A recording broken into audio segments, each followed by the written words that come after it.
Dua Rəbbə qulluğun zirvəsidir. Baxın, dua ən böyük Allaha qulluqdur. Bu qapıdan hər kəs girməlidir. O qəlbin rahatlığıdır. Dünyada cənnət kimi bir haldır. Asan və sərbəst bir ibadətdir. O nə məkanla, nə də zamanla məhdud deyil. Hər bir halda, xoş halında da, müsibət anında da dua insanı ya bəlaya qarşı qoruyar, ya da gələcək bir müsibəti geri qaytarar və ya bəlanı yüngülləşdirər. Əgər bir bəla artıq nazil olmuşsa, dua onu yüngülləşdirər və ya onu tamamilə götürər. Necə deyərdilər? Mən duanın cavabını düşünmürəm. Əsas olan duanın özünü edə bilməkdir. Çünki əgər sən dua etmisənsə, cavab da onunla birlikdə gəlmişdir. Çox dua edənlər üçün bir ən böyük müjdədir. Deməli, uca Allah onları yönləndirib o dua ibadətinə.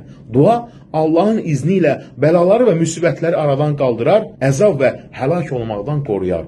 Dua müminin silahıdır. Heç bir səbəb onu qədər faydalı və təsirli deyil. Duanın gücü istənilənlərin əldə olunmasında, nemətlərin gəlməsində və bəlaların uzaqlaşdırılmasında özünü göstərir. Dua ilə qəm-qüssə yox olar, dərdlər çəkilər. Bəndəsinin dua halı Allah üçün kifayət qədər dəyərli bir ibadətdir. Allah da Quran-Kərimdə buyurur, qulum məndən soruşduqda mən çox yaxınam. Dua edən mənə dua etdikdə onun duasını qəbul edərəm. Qoy onlar da mənim çağırışıma cavab versinlər və mənə inansınlar, doğru yola yönəlsinlər. Əl-Bəqərə surəsi.